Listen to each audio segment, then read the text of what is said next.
Olá, estamos de volta com mais informações a respeito do mercado de leite. Nós vamos saber o que acontece com a queda que está sendo registrada nesse segmento. Nós vamos a Montpellier, ao sul da França, conversar com a pesquisadora do CPEA, Nathalie Grigol, que já está conosco. Antes de mais nada, muito obrigado pela disponibilidade de falar conosco aqui do Tempo e Dinheiro, Natália.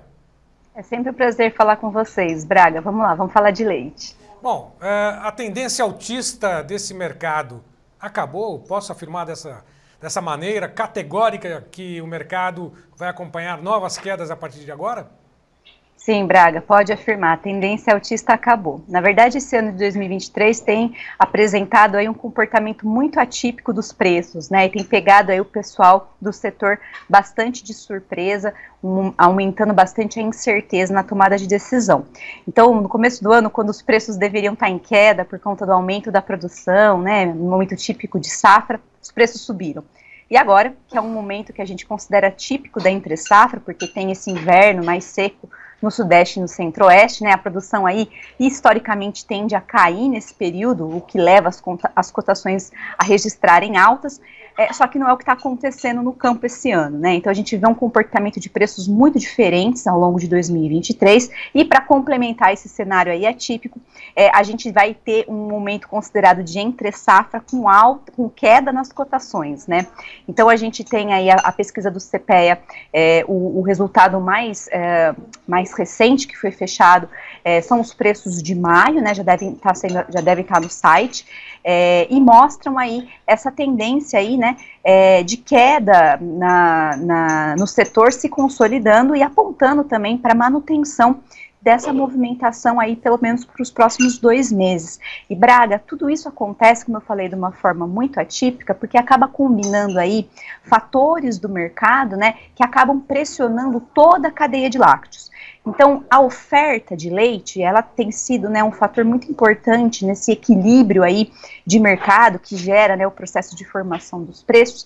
Nesses últimos meses, essa disponibilidade, ela tem aumentado no país, mas não porque a produção cresce, porque, claro, né, a gente está aí num momento ainda delicado da produção, mas porque a gente tem um aumento de importações combinado a um consumo mais enfraquecido. Então, com isso, a gente começa a ter aí uma pressão muito grande ao longo da cadeia produtiva.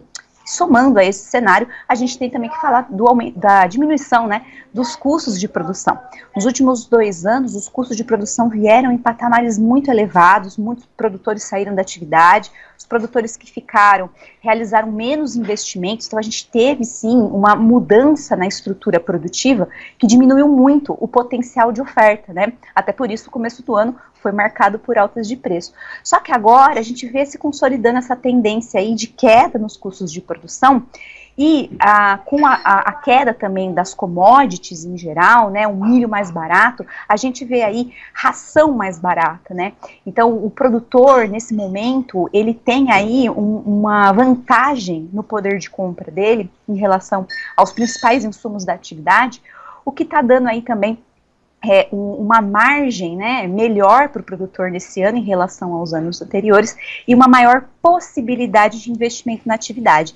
Isso é muito importante, Braga, porque como eu estava comentando, nós estamos, né, nesse período que a gente chama de entre-safra, mas com o produtor com maior margem e com um insumo mais barato, é mais factível que haja investimento em nutrição animal. Então essa oferta a campo, ela vem dando sinais de que vai se elevar. E especialmente no sul do país, está sendo muito puxada, né, por conta aí desse aumento no fornecimento de ração, né? Então a gente observa essa movimentação do mercado agora para essa tendência de queda nos preços acontecendo por conta da união desses 3 fatores: aumento de importação, diminuição do consumo de modo geral, porque a gente tinha preços, né, de lácteos em patamares muito elevados, e também seguindo a tendência de queda, né, nos custos de produção. Bom, nós temos aí, pelo menos nesse boletim que você assinou e divulgou junto ao CPEA, uma queda de 6,2% para a média do preço captado, né, pago nesse mês de julho, captado em maio, pago agora nesse mês de junho, aliás. É uma queda e a primeira queda de 2023, mas mesmo assim você diz que se fizer a conta direitinho, a queda dos insumos de outras commodities vai compensar vai restar uma margem para o produtor? Aquele que for tecnificado, né? Que tiver tudo na ponta do lápis, é isso, né? O que a gente tem, a gente usa, né, uma proxy para analisar o custo de produção, que é a relação de troca. É um jeito muito simples da gente conseguir mensurar aí essa capacidade de investimento. Então, quantos litros de leite que eu preciso para adquirir um insumo básico da atividade, no caso, milho, uma saca de milho, né? E o que a gente observa é que nesse último mês, a relação de troca, ela está muito mais favorável ao produtor, né? Em maio foram necessários quase 26 litros, né, para você fazer a aquisição de uma saca de milho. É uma melhora de mais de 14% em relação a abril e de quase 26% em relação ao mesmo período do ano passado. Então a gente começa a observar, né, um comportamento muito melhor dos preços dos grãos, e isso, apesar da gente estar falando de queda no preço do leite, ainda significa um poder de compra interessante para o produtor de leite. A gente tem que lembrar, né, Braga, que os últimos 2 anos foram muito difíceis para a atividade. Essa relação de troca, ela beirou 45 litros, né? Então a gente tá falando de uma atividade que foi muito penalizada pelo aumento, né, dos preços dos grãos.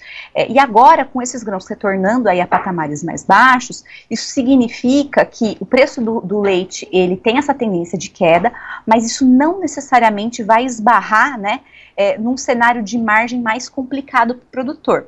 Claro, estou fazendo essa afirmação, né, contrapondo os dados desse ano em relação ao ano passado. O que a gente tem que lembrar também, Braga, é que a produção de leite, ela não é estimulada muito rapidamente. Por quê? Porque o produtor, né, para se manter na atividade, ele se endivida.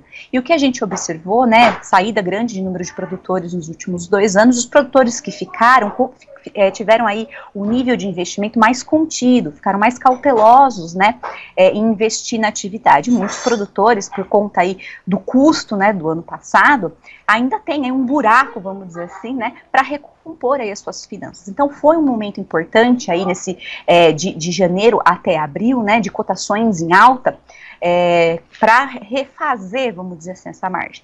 Agora, nesses próximos meses, a perspectiva que a gente está traçando é de que os preços para o produtor, eles vão cair, então a receita dele vai cair. Mas também existe a perspectiva que os preços dos grãos ainda devem continuar, né, desvalorizados. Então isso não significa necessariamente uma perda de margem equiparada à redução da receita, né? Então ainda assim, ainda que a gente esteja falando de queda no preço do campo, o setor ainda é otimista em relação ao potencial de crescimento da produção quando analisa a tendência do custo, que vem em queda. Sim. Claro, isso pode demorar, né, a acontecer, e a gente também tem que levar em consideração a competição dos laticínios por produtores, porque nós estamos nesse momento de ajustamento, né, da estrutura produtiva. Então, em muitos lugares, essa competição ela ainda vai continuar elevada e a gente ainda vai ver, né, uma disputa por produtores. Então, é um fator também que pode alterar um pouco aí esse jogo de poder. E, claro, também temos que ver como que o produtor realmente vai se comportar lá em junho, julho, né, com essas reduções, como que isso reverbera no investimento. Mas, até o momento, o setor se mantém otimista, né, com esse cenário de custos em queda, o que leva também o setor a pensar que essa variação na produção durante esse inverno, ela possa ser menor do que em anos anteriores, porque você tem aí o recurso de suplementar a dieta, né, e não pesar tanto no custo dos produtores. Agora, Natália, essa questão toda do otimismo de expandir a atividade, é lógico que sempre é uma briga e é uma existência, assim, calorosa, né? Na marra, alguns permanecem como teimosos na atividade, a gente sabe que essa sempre é a grande preocupação do produtor, permanecer na atividade e ter renda, né? Mas quando você fala desse otimismo na expansão, na busca por outros produtores, nós temos um mercado que consome todo esse leite e ao mesmo tempo é um mercado que importa. Esses dois itens estão batendo em contraponto àquilo que tem nesse mercado. Consumo, será que vai continuar reagindo? Ao mesmo tempo, tem as importações que aumentaram de uma maneira significativa. Como é que essa conta vai fechar, Natália? Com certeza, Braga. Essa é uma preocupação que o setor tem e é o que eu digo, né? Quando a gente conversa, né, com os agentes, de modo geral, o ânimo, né, tá muito ruim. o pessoal já está classificando no ano de 2023 como muito difícil. Porque está todo mundo tendo que pagar essa conta, né, de ver esses fatores tão incongruentes se chocando nesse momento. A gente vive, né, o resultado aí desses últimos 2 anos de mudança na estrutura produtiva. E essas modificações, elas tomam tempo, né, para se ajeitar. O investimento, ele não foi feito a longo prazo. Desde 2021, a gente tem aí uma diminuição no investimento a campo, saída de produtores. Então, em 2023, a gente vive esse cenário, né? E aí, o que acontece nesse momento é o que você comentou. A nossa produção, ela é totalmente destinada ao mercado doméstico. Nós temos um consumidor que não tem conseguido elevar, né, o consumo de bens de valor agregado, como é o caso de lácteos, né? Então, a queda no poder de renda do consumidor, ela prejudicou muito o setor, e os preços, né, desses lácteos, eles vêm em patamares muito elevados. Então, até o começo do ano, antes dessa queda, vamos dizer assim, essa queda de maio, a gente estava falando ainda de uma valorização anual de em torno de 12%, né, em relação ao ano passado. Então, os preços muito elevados ao longo da cadeia, preço ao produtor em patamar mais elevado do que nos anos anteriores, preço do HT, da mussarela em patamares mais elevados, acabam retraindo o consumo, né? Ainda mais num contexto onde você tem a população com um poder de compra tão limitado. E aí que entra a questão da importação, Braga, porque os lácteos importados, eles têm uma competitividade grande em relação aos lácteos nacionais, né?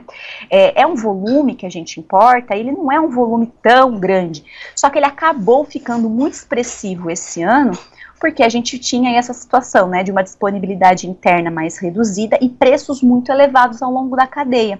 Então, o Brasil importava uma média aí, de 3%, né, da captação formal em lácteos, né? O volume que a gente importava correspondia aí a mais ou menos 3% do leite que era industrializado aí nos últimos 5 anos. E esse ano a gente já está beirando aí os 9%, né? Então, houve um aumento muito considerável das importações. Em pouco tempo isso bagunçou o mercado, né? Não era uma situação que se esperava. Mas o que explica isso é justamente a competitividade dos lácteos internacionais frente aos nossos, né? Porque a gente tem uma gama aí de explicações, Braga. Tem as situações de produtividade, então os países do Mercosul, Argentina, Uruguai, que são países da onde a gente importa, têm produtividades melhores no campo, né? Tem aí também custos logísticos menores, uma produção industrial mais barata, e as cadeias lá acabam sendo mais organizadas do que aqui, né? Quando a gente observa o fluxo de informações, a própria coleta de dados, né? São países que conseguem ter uma coordenação melhor entre o setor produtivo e o setor industrial. Então, isso ressalta alguns gargalos que o nosso setor ainda sofre, né? Ressalta aí os caminhos pelos quais a gente tem que amadurecer para conseguir alcançar a competitividade. Agora, quando acontece, né, esse movimento e a gente vê as importações aumentando, elas pressionam, né, a nossa cadeia produtiva a ajustar esse preço para mais ou menos equiparar ao preço do que está sendo importado, né, e aí a gente vê essa movimentação, então, dos preços caindo, e ainda assim, a gente tem muita dificuldade, né, de equiparar esse preço, mas o setor comenta, né, que não tem outra saída a não ser realizar esse ajuste para baixo, com o objetivo realmente de conter esses volumes, né, importados. Então, é realmente uma conta muito difícil de fechar, Braga, e aí exemplifica, né, o porquê que os agentes do setor estão tão preocupados com o desempenho do mercado esse ano, porque a indústria, ela vem pagando a conta há um tempo, o produtor começa a pagar essa conta agora, há uma dificuldade, né, de interlocução com o varejo, dele também aí sacrificar algumas margens para também pagar essa conta, e aí existe um nível de incerteza muito grande que prejudica muito a tomada de decisão no longo prazo. E leite é um olho no curto prazo, porque a atividade é diária, você tem que estar ali o tempo todo, né? E um olho no longo prazo, que você tem que programar, né, o seu investimento. Então, no momento, apesar da gente já conseguir identificar maio, junho, julho, com essa tendência de queda de preços, ainda há muitas incertezas no setor, né, em relação a como que esse mercado deve desempenhar aí no segundo semestre. Natália Grigol, só uma pergunta para poder finalizar, agradecer sua participação, esclarecimentos aqui, com essas informações preciosíssimas, né, para o mercado. né? E, lógico, o produtor está atento a essas informações. Uma curiosidade, se você não fez esse levantamento, me perdoe até fazer essa pergunta. O produtor aí na França, ele passa o mesmo sufoco que o produtor de leite aqui no Brasil ou não? Braga, eu vou te falar que, assim, pela experiência aqui da França e também da rede de pesquisadores internacionais, que a gente acaba compartilhando muitas experiências, produtor de leite passa sufoco no mundo inteiro, né? Existe uma questão muito própria da cadeia, que é você negociar um produto perecível. Isso desbalança muito o poder de negociação do produtor, né?